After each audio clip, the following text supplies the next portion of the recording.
Vamos me acompanhar aqui rapidinho na história da Bíblia. Eu vou dar uma pausa na história aqui e vou fazer o seguinte. A Bíblia, olha que interessante, eu achei isso tão interessante, eu trouxe essa mensagem. Os livros da Bíblia foram escritos de uma forma que, se a gente fazer um paralelo entre os livros da Bíblia e a história do grande conflito, igual o livro que a gente conhece, que Ellen White escreveu, ela tem o paralelismo. Quer ver? O primeiro livro da Bíblia, qual era, Arthur? Gênesis. Gênesis é sobre o quê? A criação. Então, a criação do homem, Adão. Jesus é o segundo Adão. O segundo livro, Êxodo. Êxodo é sobre um homem chamado Moisés, que é retirado da água quando ele era bebê. Ele foi para o deserto, ficou 40 anos e depois ele volta para libertar o seu povo. Jesus foi batizado nas águas, ficou no deserto 40 dias e depois ele volta para libertar o seu povo. Qual o próximo livro? Levítico. É sobre o trabalho do sumo sacerdote em purificar o seu povo dos pecados. Jesus então começa a purificação dos pecados das pessoas. Vai, não peques mais, seus pecados estão perdoados. Números é sobre Moisés, que lidera 12 e ordena 70. Jesus chama 12 apóstolos e ordena 70. Está em Lucas 10, 1, 17. Depois de Números, Deuteronômio. Interessante, Deuteronômio é sobre Moisés, que faz o seu sermão final. Ele chama as 12 tribos. Ele repete o concerto da arca, os mandamentos de Deus. Eles cantam um hino. Moisés sobe para o monte sozinho, morre, é enterrado e é ressuscitado. Jesus, no final do seu ministério, chama os 12 apóstolos. Eles cantam um hino. Jesus sai então para morrer sozinho, fora dos muros de Jerusalém. Ele é enterrado e é ressuscitado. Depois de Deuteronômio, Josué. Josué é um homem que viveu para trazer a nação a fazer um alto clamor, como o pastor pregou na lição. Através daquele alto clamor, os muros de Jericó caíram. Jesus, na cruz, com um alto clamor, grita: está consumado. Em que o reino de Satanás acabou, começa o reino da graça. Depois de Josué, temos Juízes sobre as 12 tribos de Israel, que vão conquistando as terras, as nações, os reinos. A grande nação de Israel então caminha sem um líder. Josué morreu e eles, em nome de Cristo, pelo poder de Jesus, eles dão continuidade. Os apóstolos, depois da morte de Jesus, já não tinha Jesus presente com eles, um líder na forma presencial, sozinhos saem para conquistar as terras, para conquistar outros lugares, o evangelho pregado em todo mundo. E depois, Juízes, Ruth, uma mulher gentílica, uma sogra hebreia, que diz a ela: o seu Deus será o meu Deus. O que ela está fazendo? Está no campo ceifando, colhendo os trigos. Jesus busca o quê? Uma mulher, a igreja, que está no campo trabalhando, colhendo para Deus os molhos, os feixes, para quando Jesus voltar, levar todo o seu povo. Então, Boaz na Bíblia também é um tipo de Cristo. Boaz então vê essa mulher e se apaixona por ela. Jesus, ao ver sua igreja, a mulher, ele se apaixona por essa mulher. Quem é essa mulher que está trabalhando? Esse tipo de mulher que Deus busca. Depois de Ruth, 1 Samuel. 1 Samuel é muito interessante, olha só. Tá vendo o paralelo da história, né? Nós estamos na parte da igreja, a igreja primitiva. E na história, em 1 Samuel, o povo vem com uma ideia muito estranha. Rejeitam o sumo sacerdote e pedem um rei. O que aconteceu na história depois que a igreja começou a pregar? Veio a perseguição, o povo rejeita Jesus como sumo sacerdote e escolhe um homem. Constantino, em 300 e pouco, une a igreja e o Estado. Então Então a igreja perde sua supremacia de religião, junta ao Estado, e um homem é escolhido para governar então a igreja. Conhecemos o sistema do papado, em que todas as peças do santuário então são derrubadas, começa toda aquela confusão. E qual que é o próximo livro que podia então falar sobre isso? 2 Samuel, 1 Reis, 2 Reis, 1 Crônicas e 2 Crônicas. Apostasia de Israel, conta todas as coisas que aconteceram depois que escolheram um rei. O que acontece na história? 1260 anos que a igreja vive em trevas, apostasia, onde o santuário já perderam-se de vista, o confessionário já não é mais para Jesus como sumo sacerdote, confessa um homem, batismo de criança, você não pode estudar a Bíblia sozinho, tem que ter alguém, o pão. Então todas aquelas peças que tem no santuário, aqueles 6 utensílios, que são representantes de nosso espaço ao céu, eles são derrubados e são colocados heresias no lugar. Então, depois que a gente vê, então, que até o 2 Crônicas chegou aquele ano de 1260 anos de escuridão, anos de trevas como é conhecida, nós chegamos no ano de 1798, onde o reinado papado acabou e começa então a restauração do santuário. De Gênesis a 2 Crônicas. Quem diria? O livro Grande Conflito do jeito que nós conhecemos. É a sombra daquilo que nós estudamos durante todos esses anos aí. Depois de 2 Crônicas, a gente conhece a história da nossa igreja. Termina então os 1260 anos da profecia. De 1798 a 1844. Temos o que? A restauração do templo. Termina então aquelas 2.300 tardes e manhãs de Daniel, que seriam 2.300 anos, em que ele fala 2.300 tardes e o santuário será purificado. Todas as peças que haviam sido derrubadas nesse período, então, começaram a ser restauradas. Isso já é um outro sermão, que eu já até preguei sobre isso. Vem o John Cliff, vem os batistas, os metodistas, e cada um restaura alguma coisa. Os batistas, não é batismo de criança, é de adulto. Aí os metodistas que vão pregar o evangelho a todo mundo. E quando nós chegamos em 1844, faltava restaurar uma peça do santuário, que era o sábado. Então, uma coisa assim bem interessante. Lembra quando Jesus falou que destruiria o santuário, em 3 dias ele reconstruía? Aí os fariseus falaram assim: como que você vai fazer isso? Nós demoramos 46 anos para reconstruir o santuário. Como é que em 3 dias você reconstruirá? Pega em 1798 e soma com 46. Vocês vão chegar no ano de 1844, quando o santuário foi restaurado. Qual o livro que vem depois? Esdra.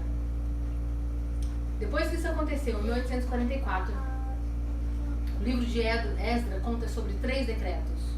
O primeiro decreto foi dado pelo rei Ciro, quando ele saiu, libertou o povo da Babilônia, aquela história que eu estava contando, cerca de, deixa eu ver aqui, está escrito no livro Patriarcas e Profetas, capítulo 45, na página 284, parágrafo 4, está escrito que Ellen White fala que cerca de 50 mil judeus saíram para a reconstrução do templo.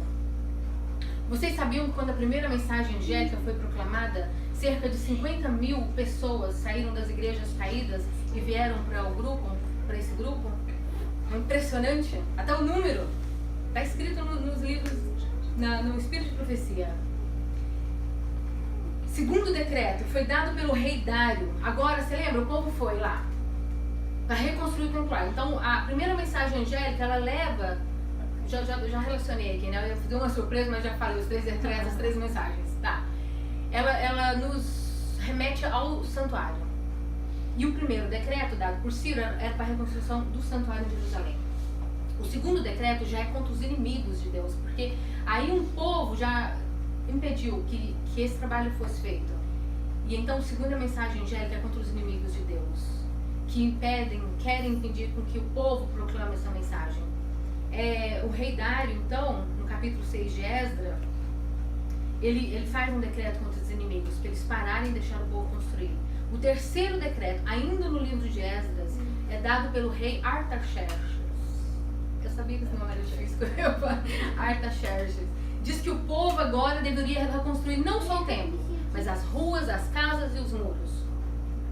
Reparadores de brecha. Para isso o povo foi chamado. A terceira mensagem angélica nos remete a isso. Somos reparadores de brecha, dos muros de Jerusalém. Aquelas coisas que as igrejas ainda não entenderam, ainda não precisam ser levadas ao mundo. Sai dela, povo meu. Então nós temos que, depois de 1844, essas 3 mensagens começaram a ser proclamadas. E onde está escrito que são cerca de 50 mil pessoas que saíram das igrejas caídas e vieram para esse movimento, que começou em 1844, o Grande Conflito, capítulo 21, na página 376. Então, o que acontece? Em 457 a.C., o rei Artaxerxes, então, fez esse decreto. Nós somos o povo remanescente chamado para proclamar a terceira mensagem angélica, mas acontece uma coisa. Se a gente olhar na história, olhar no livro de Esdras e depois Neemias, que é o próximo livro, o povo parou. Cada um foi cuidar das suas coisas, da sua casa, dos seus negócios, dos seus interesses. E então a cidade continuou devastada. Os muros não estavam sendo reparados. Chegou essa mensagem para Neemias. Neemias então ficou triste. Quem era Neemias? O copeiro do rei. Um homem simples, mas que foi usado por Deus então. E ele chorou. No Neemias capítulo 1 está toda a oração de Neemias para Deus, falando: Senhor, como eu posso fazer? Demoraram cerca de 13, 14 anos entre o terceiro decreto e o quarto decreto conhecido em Neemias. O quarto decreto é quando Artaxerxes, então, permite com que Neemias vá a Jerusalém e reconstrua não só agora o templo, como as casas e os muros. Então Neemias vai 22 dias e ele reconstruiu toda a cidade de Jerusalém. De 1844 até hoje passaram 174 anos. E nós pausamos a história exatamente entre o livro de Esdras e Neemias. As 3 mensagens angélicas foram dadas. Graças a Deus por esse povo que proclamou ela até agora. Mas qual é a nossa missão? Nesse quarto decreto, não é nada mais do que Apocalipse capítulo 18, em que um anjo vem e dá poder para a terceira mensagem angélica. É desse poder que nós estamos precisando e precisamos de buscar. A chuva serôdia, o derramamento do Espírito Santo. Como é que a gente tira as pessoas de Babilônia? A pessoa está lá na religião, acredita. Como o pastor disse, ele era católico. Acredita naquelas crenças. Como é que você vai tirar? Eles vão olhar: não, estou bem aqui, obrigada. É o poder de Deus, é a glória quando vier sobre nós. Aquele poder manifestado, a mensagem da cruz, Jesus morto e ele ressuscitado. Esse brilho, essa glória que vai iluminar o povo de Deus para que dê a última mensagem e leve ao mundo. Então, quando o quarto decreto, no caso de Neemias, vier, quando o povo estiver preparado para dar o alto clamor, o clamor da meia-noite, a história vai continuar. Tem os outros livros da Bíblia. A gente vai terminar aqui rapidinho os próximos livros. Mas o ruim de uma boa história é quando ela dá uma pausa. Nós pausamos a história. Ela está pausada. Ela não está tendo continuidade. Não é por causa de Deus que a história já está escrita. É por causa do seu povo que ainda não está preparado. Nós paramos a obra para cuidar do nosso trabalho, da nossa missão, para cuidar dos nossos interesses. Qual é a prioridade na nossa vida? É a nossa vida aqui na Terra? Eu preciso de fazer isso, vou fazer aquilo, estudar. E os muros que precisam de ser restaurados. Outro paralelo bem interessante é que na Bíblia, em Apocalipse, é falado muito sobre Babilônia, que ela oferece um vinho, né? O vinho que deixou bêbado todas as nações, os reinos. Babilônia está aí dando vinho velho dele, as heresias, as histórias, espiritismo e etc. Quando Jesus fez o primeiro milagre dele, foi a transformação de água em vinho. O que o povo falou? O melhor vinho você deixou por último. Nós somos o copeiro de Deus, nós temos o melhor vinho. É esse vinho que nós temos que oferecer para as pessoas. E elas estão sedentas por ele, elas querem receber. E quando elas receberem essa mensagem, vão falar: nossa, o melhor vinho vocês deixaram por último.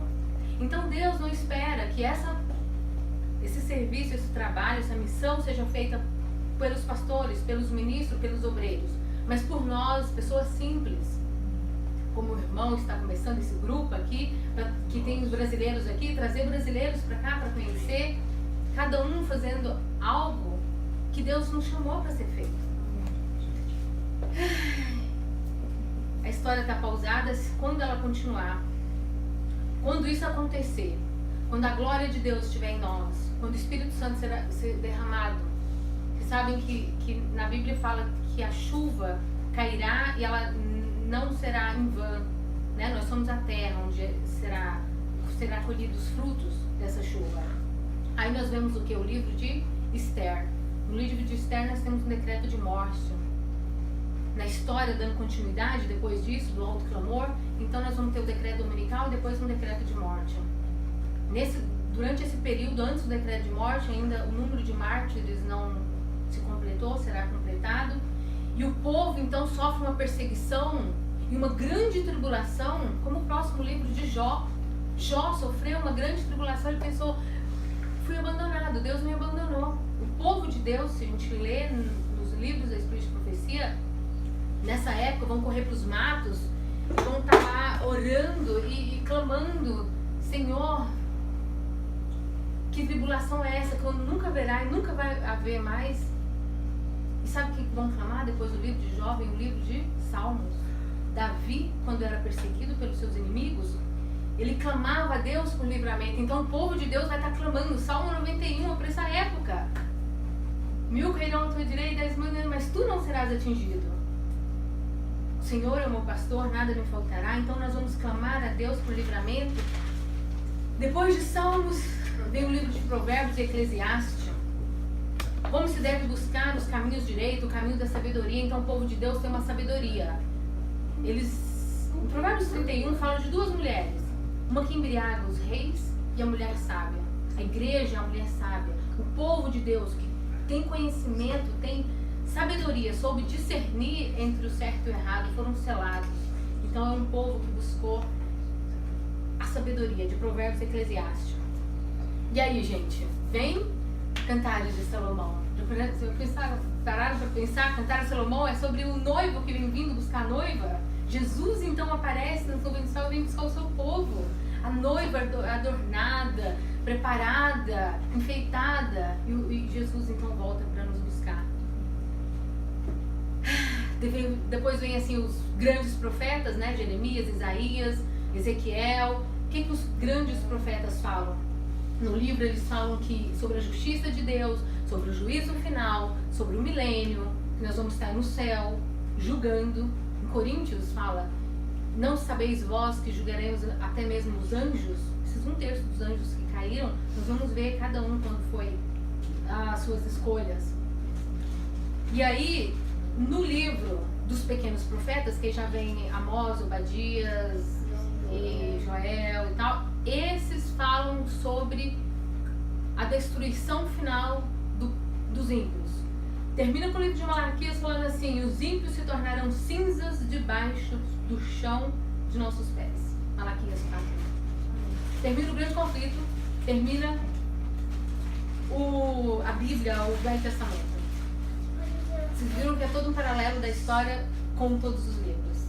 E então Jesus habitará entre nós.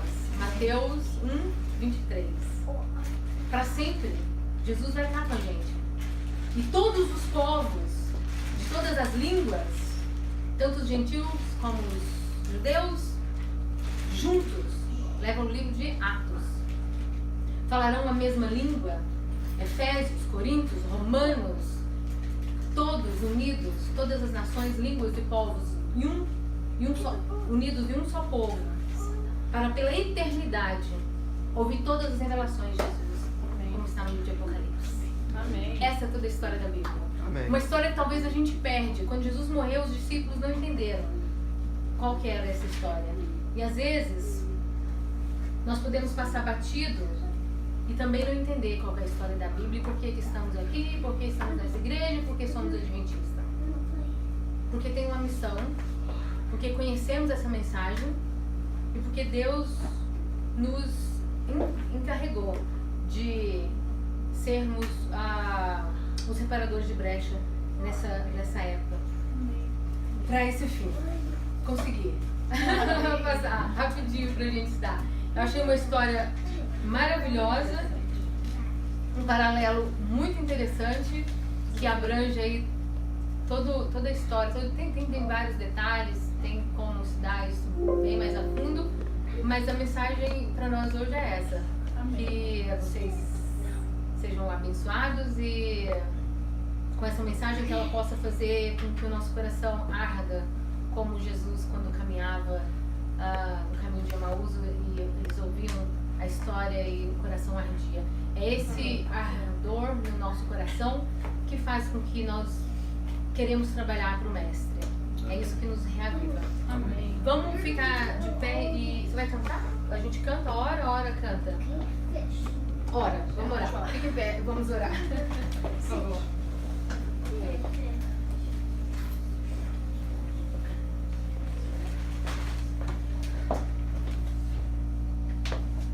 Querido Pai, Deus eterno, nosso Criador e Redentor, louvado seja o Teu santo nome, Senhor, por essa oportunidade de estudar a Tua palavra, de ainda estarmos no período de graça e liberdade para poder pregar esse evangelho às pessoas que ainda não conhecem, de poder falar para elas que elas estão libertas do cativo, do pecado, libertas da morte e que têm a vida eterna que o Senhor nos dá de graça, Senhor, e pela Tua graça.